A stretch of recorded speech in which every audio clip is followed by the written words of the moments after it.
रानी आपा मारूफ हर्बलिस्ट है, मेरे साथ मौजूद हैं doctor Syeda Danish, clinical psychologist हैं। मैं आप दोनों ख़वातीन को अपने शो में खुश आमदीद कहती हूँ और लोगों से भी, आपसे भी पहला सवाल मेरा यही है, आपके नज़दीक समझदार औरत की क्या डेफिनेशन है? वो कौन सी औरतें होती हैं जो समझदार होती हैं? मैं एक मिसरे में इसकी अक्कासी करूँगी, जो कि मैं जब मेरी शादी हुई, मैं शादी होकर पिंडी गई। बहुत छोटी उम्र में शादी हो जाती थी पहले। तो जब मैं ट्रेन की सीढ़ियाँ चढ़ रही थी तो मेरी वालदा मेरे साथ थी, मेरा पूरा ख़ानदान था और मेरी वालदा मेरे साथ थी। तो मेरी अम्मी ने मेरा हाथ पकड़ा और मुझे खुदा हाफिज़ कहने के बजाय मेरी अम्मी ने मेरे कान में कहा कि बेटा याद रखना, दाना खाक में मिलकर गुलो गुलजार होता है। खुदा हाफिज़ कह दिया, ट्रेन में बैठ गई। आप ये यकीन करें कि 27 घंटे का सफ़र होता था ट्रेन का। मेरे मतलब इन 27 घंटों में मेरी अम्मी की आवाज़ मेरे कानों में गूंजती रही। अम्मी ने मुझे क्या कहा, अम्मी ने मुझे क्या कहा, अम्मी ने मुझे कहा। खैर मैं पहुंच गई। और ऐसी चीज़ भी ना कि फ़ोन करके पूछे अम्मी मुझे मतलब समझ में नहीं आया, तो वो वाला ज़माना भी नहीं था, दौर भी नहीं था। उस ज़माने में फैसिलिटी नहीं थी। आप बिलीव करें कि पीटीसीएल फ़ोन भी हर एक घर में नहीं था। बल्कि पड़ोस के किसी घर में होता था। तो मेरे नाना की भी जब कॉल आती थी, मेरी अम्मी के सामने जो घर था उसमें आती थी, मेरी अम्मी भागी भागी मेरे नाना की कॉल को पीटीसीएल फ़ोन पर सुनने जाती थी। उस वक्त कोई ऐसी फैसिलिटीज़ नहीं थी, सादगी का ज़माना था, लेकिन बहुत सिक्योर ज़माना था।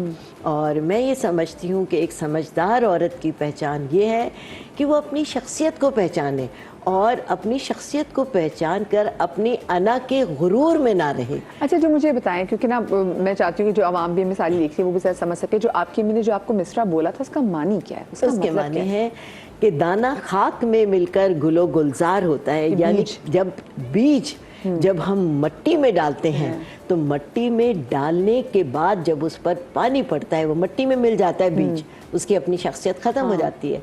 पानी डलता है, उसके बाद वो एक नया पौधा बन के फूटता है। और उसको ना सिर्फ ये कि वो एक पौधा बन जाता है, बल्कि वो दूसरों के लिए एक साएदार दरख्त बन जाता है। अगर गंदम का दरख्त है तो गंदम से हमारा पेट भरता है। लेकिन ऐसे देखा जाए आपकी अम्मी ने भी आपको अच्छी जिम्मेदारी दी, आपको ये बात कह के एक काफी बड़ा मिसरा, एक काफी वेट वाली बात थी आपको। से जुमले में मेरी जिंदगी का एक ये पूरी जिंदगी मेरी इस जुमले पर मुहित रही। देखिए, मैं 9 भाइयों की एक बहन हूँ, मेरी 6 नंदे थी। और अच्छा, वो इकलौती बहन है, फिर तो आपके बड़े नाज नखरे होते होंगे जो आपके ससुराल वालों को भी कहीं ना कहीं, क्योंकि लोग बताते थे भाई हमारी तो इकलौती है, इसके तो बड़े नाज नखरे। और सगी खाला के घर शादी हुई। अच्छा। 6 नंदे सौतेली थी और 2 नंदे सगी थी और माशाल्लाह 8 नंदे। हाँ जी। और सास भी मेरी स्टेप थी। मेरी सगी खाला का इंतकाल हो गया था। यानी एब्सोल्युटली चेंज था सब कुछ। यहाँ मैं हाथों का छाला और वहाँ इतने लोगों में जाकर, ये लोग 5 भाई थे और 6 बहनें और 2 दूसरी सगी बहनें। बहुत बड़ी मेरी ससुराल। लेकिन वहाँ जाकर मुझे अपनी ज़िंदगी का सही मकसद पता चला कि मेरी अम्मी ने क्या कहा। आप ये यकीन करें, एक ससुराल के अंदर मुझे, यहाँ तो मैं मतलब रानियों की तरह राज करती थी ना, फिर वहाँ जाके मुझे पता, नौकर भी नहीं होते थे उस ज़माने में। ये नहीं कि पैसा नहीं था, सादगी का ज़माना था। और मेरी अम्मी के घर भी मुलाजिम नहीं थे, लेकिन फैमिली नहीं थी, बस अम्मी और दादी थी, साथ चाचा वगैरह थे। और मतलब मैं एक अकेली थी। तो मेरी दादी तो कभी, यानी ईद बकरीद के मौके पर भी अगर मैं शौकिया भी कोई काम करती थी, मेरी दादी कहती थी दुल्हन, मेरी अम्मी को दुल्हन कहती, बरस त्योहार के दिन मेरी बच्ची से काम में हाथ मत लगवाना। तो यानी वही जुमला मेरी कानों में गूंजता था। लेकिन वहाँ जाकर मुझे पता चला कि असल ज़िंदगी क्या है और किस तरह मैं इन लोगों में अपना लोहा मनवा सकती हूँ। डॉक्टर साहब, आपके नज़दीक एक समझदार औरत की क्या डेफिनेशन है? देखें, यहाँ पर तो मल्टीपल डेफिनेशंस हैं। एक समझदार अच्छी औरत क्या होगी हमारी सोसाइटी में? सबसे पहले बताएं कि असल में डेफिनेशन क्या है और आप हमारी सोसाइटी में क्या देखती हैं? देखें, हमारी सोसाइटी में जो एक औरत, अच्छी औरत की डेफिनेशन है, वो तो ये है कि वो हर चीज़ को सेक्रीफाइस करे, अपने हुकूक को स्पेशली सबसे पहले सेक्रीफाइस करे, अपने बच्चों के लिए अपनी खुशियों को ख़त्म करे या उसको मिनिमाइज़ कर दे। यानी अपने आप को मिनिमाइज़ करते करते करते बिल्कुल ही मिनिमाइज़ हो जाती है औरत जो होती है, आजकल की जो बच्चियाँ हैं।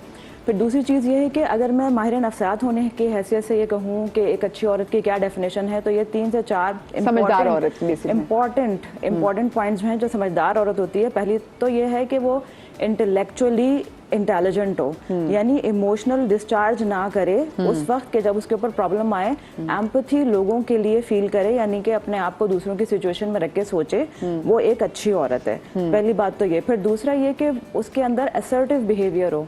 असर्टिव बिहेवियर का मतलब है कि एबिलिटी टू से नो ऑन दोज थिंग्स, उन चीजों के ऊपर कि जिसका उसका दिल नहीं है करने का। ये तो आप जो बता रही हैं ये तो हमारे मुआशरे के नजदीक बदतमीज औरत की डेफिनेशन है कि जिसको नो कहना आता हो, जो कि समझदार हो। अच्छा, इसमें असर्टिव बिहेवियर हम इसको नफ्सियात में ये कहते हैं कि ये वो बिहेवियर है कि जिसमें आप अपने राइट के लिए इतना पोलाइटली और इतना जेंटली नो कह रहे हैं कि सामने वाले को बुरा भी नहीं लगेगा और आपकी बात भी पूरी हो जाएगी। इस तरीके से असर्टिव बिहेवियर मैं खुद ट्रेनिंग देती हूँ खवातीन को इसकी। फिर तीसरी चीज़ ये है कि वो अपनी सेल्फ अवेयरनेस रखे, यानी उसकी जो ओपिनियन हो वो दूसरों की अप्रूवल के ऊपर डिपेंड ना करे। यहाँ पर ये वाली चीज़ बहुत ज़्यादा मायने रखती है क्योंकि ज़्यादातर सिचुएशंस में औरतें अपनी ओपिनियन को डोमिनेट होने देती हैं। देखिए, बहुत हमारे अपने कल्चर में देखें तो यहाँ पर ख़वातीन, जैसे वो एक हम पैकेज भी देख रहे थे, इसमें था कि तुम ज़्यादा अपने दिमाग इस्तेमाल ना करो। तो ये भी बताया जाता है कि बेटा ठीक है, आप आपने अपने दिमाग इस्तेमाल नहीं करना, आप अगलों के दिमाग के मुताबिक चलना है। और अभी जैसे आप बात करें, यहाँ पे तो ऐसा होता है कि हमारे ओपिनियन जो है, हम जो भी सोचते हैं, हमारा जो भी फैसला है, वो जब तक हम अपने घर के आदमी के साथ, घर के बड़ों के साथ शेयर ना कर लें, और फिर वो कहते हैं एंड में उन्हीं का फाइनल वर्ड होता है जी। सो वो हमारी तो हम इसमें भी पीछे रह गए ना कि हम समझदार, ठीक है, हमारी जो भी है। सही, आप सही कह रही हैं, ऐसा होता है। लेकिन इन सब चीज़ों को बहुत आसानी से और बहुत अच्छे तरीके से हैंडल किया जा सकता है। जैसे कि मैंने आपको ये सब चीज़ें बताई, फिर सेल्फ ग्रोथ भी आ जाती है। इस सेल्फ ग्रोथ से पहले मैं बात करूंगी कम्युनिकेशन स्किल्स की औरत की।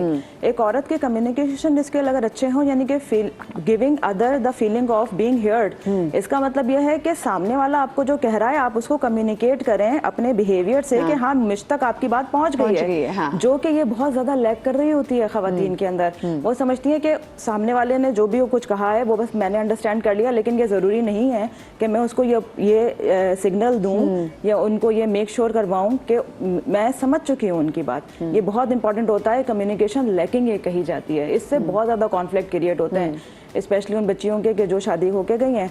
फिर तीसरी चीज़ ये है कि सेल्फ ग्रोथ, यानी अगर कोई क्रिटिसाइज कर रहा है औरत के ऊपर, कोई उसको कह रहा है कि भाई इस तरह से नहीं इस तरह से कर लो, तो उसकी बात सुने, ना कि बुरा माने।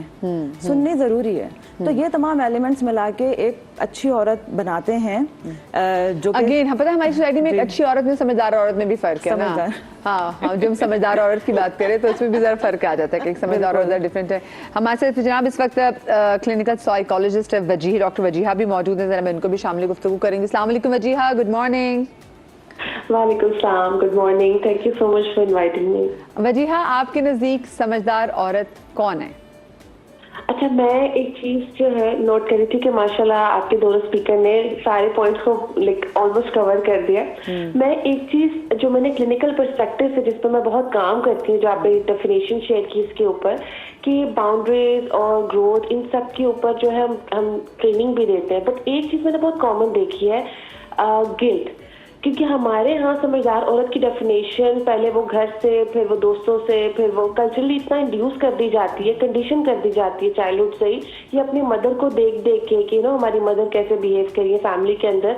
तो वही फीमेल जब एज अ वाइफ, पार्टनर या एज अ बहू या एज अ भाभी फैमिली में जाती है, तो वो उसके अंदर वही डेफिनेशन हो जाती है। लेकिन जब उसको ट्रेनिंग दी जाती है, बाउंड्रीज बनाई जाती है, वो पढ़ती है, क्योंकि आजकल की जो जनरेशन है वो समझदार है, उन्हें पता है कि हमें अपनी सेल्फ वर्थ कहाँ रखनी है, बात को कैसे कम्युनिकेट करना है। लेकिन बहुत ज्यादा कॉमनली वो एक चीज रिपोर्ट करते हैं कि हम अपनी बात कर भी रहे, बाद में गिल्ट होता है, हमने किसी को हर्ट तो नहीं कर दिया। तो वो जो समझदार औरत के साथ पीपल प्लीजिंग एटीट्यूड कनेक्ट होता है, कंडीशन होता है, वो उनको अपनी वैल्यूज को, अपनी वर्थ को अंडरस्टैंड नहीं करने देते। जैसे उन्होंने एक बीच की बात की, बीच की अपनी एक आइडेंटिटी होती है, उसके ऊपर जो एनवायरनमेंट मिलता है फिर वो ग्रो करता है। लेकिन क्या होता है कि फीमेल की वो जो अपनी आइडेंटिटी होती है वो ही इतनी ज्यादा लूज होने लग जाती है कि उनको यही नहीं समझ आता कि हमारी एग्जिस्टेंस कहाँ है।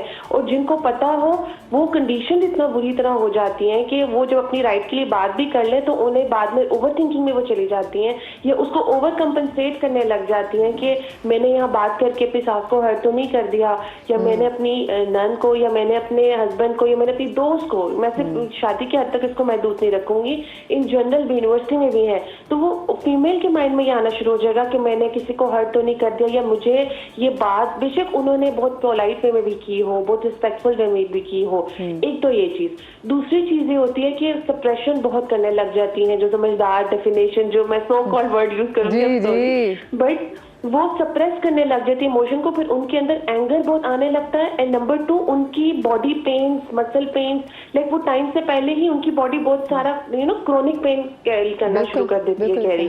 तो ये चीज अंडरस्टैंड करने वाली बहुत होती है। कुछ फीमेल्स होती हैं वो कहती हैं हमें अपने बच्चों पे बहुत गुस्सा आता है, या हमें अपना पार्टनर नहीं अच्छा लगता ऑल्दो कि इज वेरी गुड, या हमें अपनी कोई फ्रेंड है उस पर बहुत गुस्सा आ रहा है, या उसको बर्दाश्त कर रही है और एक लिमिट होगी तो उसके बाद उसको और हर्ट कर देंगी, और उस फ्रेंड को पता भी नहीं होगा कि मैंने क्या किया।